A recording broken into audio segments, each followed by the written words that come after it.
வணக்கம் நண்பர்களே, முக்கிய செய்திகளை இந்த பதிவில் பார்க்க போகிறோம். என்ன செய்தினா, பாஜகவுடைய மூத்த தலைவர் ஹெச் ராஜா அவர்கள் உடல்நல குறைவு காரணமாக அப்போலோ ஹாஸ்பிட்டலில் அட்மிட் ஆயிருக்காரு. NDTV தமிழ்நாடு சம்மிட் நடந்துச்சுல, அதில் பல அரசியல் பிரபலங்கள் கலந்துக்கிட்டாங்க.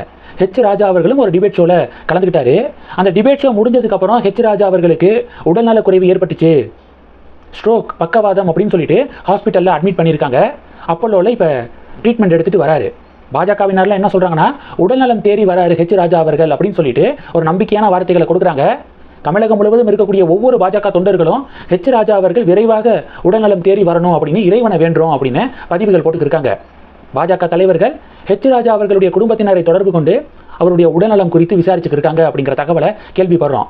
டெல்லியில் இருக்கக்கூடிய தலைவர்கள் ஆரம்பித்து தமிழக பாஜக தலைவர்கள் அண்ணாமலை அவர்கள், நயினார் அவர்கள்லாம் ஃபோன் பண்ணி விசாரிக்கிறாங்க அப்பப்போ, அடிக்கடி அப்படிங்கிற தகவல்லாம் கேள்விப்பட முடியுது. இப்போ என்ன டிபேட்னா, திமுக காரங்க ஒரு பதிவு போட்டாங்க. ஹஃபீஸ் அப்படிங்கிற திமுகவை சேர்ந்த ஒரு மருத்துவர் தான் ஹெச் ராஜா அவர்களுக்கு ஃபர்ஸ்ட் எய்ட் வழங்கினது, கோல்டன் ஹவர் அப்படின்னு சொல்லுவாங்க. அதுக்குள்ளே முதலுதவியை கரெக்டாக கொடுத்துட்டா உயிரை காப்பாற்றிடலாம் அப்படிங்கிற ஒரு டேர்ம் இருக்குது மருத்துவத்தில். அந்த கோல்டன் ஹவர் ஃபர்ஸ்ட் எய்டை திமுகவை சேர்ந்த மருத்துவர் தான் ஹெச் ராஜாவுக்கு வழங்கியிருக்காரு. அந்த மருத்துவர் ஒரு இஸ்லாமியர் அப்படின்னு சொல்லிட்டு திமுகவினர்கள் பதிவுகள் போடுறாங்க. எப்போதும் சிறுபான்மை மக்களுக்கு எதிராக பேசக்கூடிய ஹெச் ராஜாவுடைய உயிரை காப்பாற்றியது ஒரு சிறுபான்மை சமூகத்தை சேர்ந்த ஒருவர், அதுவும் திமுகவை சேர்ந்தவர் அப்படின்னு எழுதுறாங்க. ஸோ இப்போ இதுதான் ஒரு பெரிய டிபேட்டாக மாறி இருக்கு. இப்போது திமுகவினர்களுடைய இது போன்ற சமூக வலைதள பதிவுகளுக்கு தமிழிசை அவர்கள் ஒரு ரியாக்ஷன் கொடுத்துருக்காங்க. ஹெச் ராஜா அவர்கள் பங்கேற்ற NDTV தமிழ்நாடு சம்மிட்டில் தமிழிசை அவர்களும் பங்கேற்றிருக்காங்க. ஹெச் ராஜா அவர்களுடைய சிட்டிங்க்கு பிறகு தமிழிசை அவர்களுடைய சிட்டிங்க்கு டைம் அலோகேட் செய்யப்பட்டிருக்கு. அரசியலில் பெண்களின் பங்கு அப்படிங்கிற தலைப்பில் தமிழிசை அவர்கள் பேச இருந்திருக்காங்க. அதனால ஹெச் ராஜா அவர்களுடைய சிட்டிங் முடிகிற வரைக்கும் கீழே வெயிட் பண்ணிட்டு இருந்திருக்காங்க. ஹெச் ராஜா அவர்கள் ரொம்ப சோர்வாக காணப்பட்டிருக்காரு. உடனே நெறியாளர்கள் என்ன பண்ணியிருக்காங்கன்னா, என்னாச்சு அப்படின்னு சொல்லிட்டு அவர் அப்ரோச் பண்ணியிருக்காங்க. கீழே இருந்து பார்த்துக்கிற தமிழிசை மேடமுக்கு ஏதோ தவறாப்பட்டிருக்கு. டக்குன்னு ஸ்டேஜுக்கு போய் ஹெச் ராஜா அவர்களுடைய ரொம்ப சோர்வாக காணப்பட்ட ஹெச் ராஜா அவர்களுடைய பல்ஸை செக் பண்ணி பார்க்கும்போது கவலைக்குரிய அளவில் இருந்துச்சு பல்ஸு. உடனே தமிழிசை மேடம் ஃபர்ஸ்ட் எய்ட் வழங்கியிருக்காங்க ஹெச் ராஜா அவர்களுக்கு.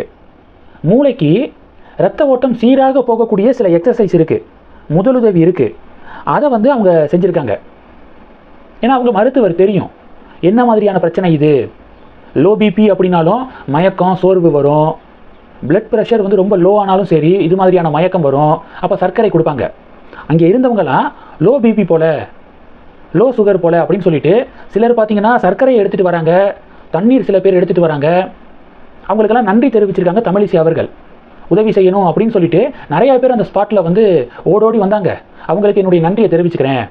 ஆனால் இது லோ சுகர்னால் ஏற்படக்கூடிய சிம்டம்ஸ் இல்லை, இது பக்கவாதம் அப்படிங்கிறத புரிஞ்சுக்கிட்டு தலைக்கு இரத்த ஓட்டத்தை அதிகரிக்கக்கூடிய முதலுதவிகளை தமிழிசை அவர்கள் வழங்கிட்டு உடனடியாக ஹெச் ராஜா அவர்களை பக்கத்தில் இருக்கக்கூடிய ஹாஸ்பிட்டலில் அட்மிட் பண்ண வச்சுருக்காங்க. பாஜகவுடைய ஒரு பொறுப்பாளர், அவர் பேர் பிரசாத் அப்படிங்கிறவர், அவரை அவர்கிட்ட சொல்லி ஹெச் ராஜா அவர்களை உடனே பக்கத்தில் பாலாஜி ஹாஸ்பிட்டலில் அட்மிட் பண்ண சொல்லியிருக்காங்க. உடனே ஹெச் ராஜா அவர்கள் பாலாஜி ஹாஸ்பிட்டலில் அட்மிட் ஆகிறாரு. தமிழிசை அவர்கள் உடனே அவங்களுடைய அந்த சிட்டிங்கை முடிச்சுட்டு நேராக பாலாஜி ஹாஸ்பிட்டலுக்கு தான் போயிருக்காங்க. அங்கே ஹெச் ராஜா அவர்களுக்கு சிடி, MRI ஸ்கேன்லாம் எடுக்கப்பட்டிருக்கு. அந்த ஸ்கேன் ரிப்போர்ட்லாம் இவங்க வாங்கி பார்த்து, அந்த ஸ்கேன் ரிப்போர்ட்லேயும் கவலைக்குரிய சில விஷயங்கள் இருந்துச்சு.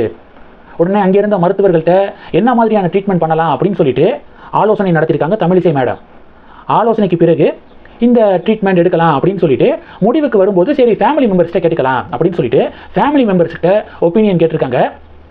ஹெச் ராஜா அவர்களுடைய குடும்ப உறுப்பினர்கள் அப்போலோ ஹாஸ்பிட்டலில் ட்ரீட்மெண்ட் கொடுக்கலாம் அப்படின்னு சொல்லிட்டு முடிவெடுத்திருக்காங்க. உடனே அந்த ஏன்னா அவசர பீரியட் இதெல்லாம் காலம் தாழ்த்தக்கூடாது. உடனடியாக தமிழிசை மேடம் என்ன பண்ணியிருக்காங்க, ஹெச் ராஜா அவர்களை ஆம்புலன்ஸில் அப்போலோ ஹாஸ்பிட்டலுக்கு அனுப்பியிருக்காங்க. கூட அந்த பாஜக பொறுப்பாளர் பிரசாத் அப்படிங்கிறவர் ஆம்புலன்ஸில் போயிருக்காரு.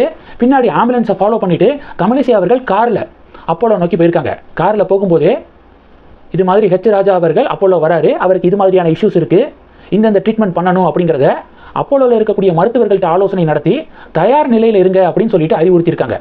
உடனே அப்போலோ மருத்துவர்களும் தயார் நிலையில் இருந்திருக்காங்க. உடனே ஹெச் ராஜா அவர்கள் அங்கே போனோன்னே ட்ரீட்மெண்ட்டை உடனடியாக ஸ்டார்ட் பண்ணியிருக்காங்க. ரொம்ப முக்கியமான காலகட்டங்கள் இதெல்லாம். தமிழிசை அவர்கள் பிறகு அந்த ட்ரீட்மெண்ட்லாம் முடிகிற வரைக்கும் உடல்நலம் தேறி வராரு ஹெச் ராஜா அவர்கள் அப்படிங்கிறத உறுதி செய்த பிறகு தான் அங்கேருந்து அவங்க வீட்டுக்கே புறப்பட்டு போயிருக்காங்க. இதை சமூக வலைதளத்தில் அவங்க பதிவிட்டிருக்காங்க. இவ்வளவு விஷயங்கள் நடந்திருக்கு. நான் ஒரு மருத்துவ உதவி அப்படிங்கிறதுனால ஃபர்ஸ்ட் எய்ட் பண்ணுறதெல்லாம் மருத்துவ உதவி, இதை வெளியில் சொல்லக்கூடாது அப்படின்னு தான் நான் நினச்சேன். அது மட்டும் இல்லாமல் ஒரு அண்ணனுக்கு தங்கச்சி இது மாதிரியான ஒரு உதவி பண்ணுறது, மெடிக்கல் உதவி பண்ணுறது அப்படிங்கிறது கடமை. இதை போய் மக்கள்கிட்ட 4 பேருக்கு தெரியப்படுத்தணும் அப்படிங்கிறதுலாம் என்னுடைய நோக்கம் கிடையாது. இதெல்லாம் எதுக்காக சொல்கிறேன்னா, இந்த காலகட்டத்தில் குறிப்பாக திமுகவை சேர்ந்த சில பேர் மத ரீதியாக இந்த விஷயத்துக்குள்ளே சில விஷயங்களை பதிவிட்டு இருக்காங்க. ஸோ இது ரொம்ப வேதனை அளிக்கிறது. கொள்கை ரீதியாக யாரை வேணாலும் எதிர்க்கலாம், ஆனால் உடல்நலக்குறைவு அப்படின்னு வரும்போது தேவையில்லாத பாலிடிக்ஸை தவிர்க்கணும் அப்படின்னு திமுக காரங்களுக்கு அட்வைஸ் பண்ணியிருக்காங்க தமிழிசை அவர்கள். இன்னொரு விஷயம், தமிழிசை அவர்களும் மருத்துவர், அவங்களுடைய கணவனும் மருத்துவர் தான், சவுந்தரராஜன் அவர்கள். அவர் ராமகிருஷ்ணா ஹாஸ்பிட்டலில் 30 வருடங்களுக்கு மேலாக சீஃப் டாக்டராக இருக்கார். அது மட்டும் இல்லாமல் நீங்கள் அப்போலோவில் சிறுநீரகத்துறை இருக்குது பார்த்தீங்களா, அதில் நீண்ட காலமாக ஒரு சீனியர் மருத்துவராக இருக்கார். 1200 கிட்னி டிரான்ஸ்பிளான்ட் ஆப்ரேஷன் பண்ணியிருக்காரு தமிழிசை அவர்களுடைய ஹஸ்பண்டு. அப்போலோ ஹாஸ்பிட்டலில் சிறுநீரகத்துறையில் முதன்மை மருத்துவராக இருக்கார். ஸோ உடனே ஹஸ்பண்டை காண்டாக்ட் பண்ணி உடனே இந்த ப்ரொசீஜர் எல்லாத்தையும் ராஜா அவர்களுக்கு என்ன இஷ்யூ அப்படிங்கிறத எக்ஸ்பிளைன் பண்ணி உடனே எல்லாம் தயார் நிலையில் வச்சுருக்காங்க தமிழிசை மேடம். அதனால தான் டக்குன்னு ட்ரீட்மெண்ட் கொடுக்கப்பட்டிருக்கு. இவ்வளவு விஷயம் இதன் பின்னணியில் நடந்திருக்கு.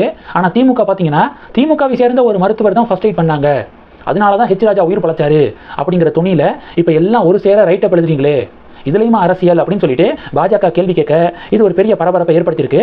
இந்த செய்திகளை பற்றி உங்களுடைய பார்வைகளை மறக்காமல் கமெண்ட் பண்ணுங்கள். தொடர்ந்து கணக்கில் இருங்க. அடுத்தடுத்து நிறையா பதிவுகளை பார்க்க போகிறோம். நன்றி. ஜெய் ஹிந்த்.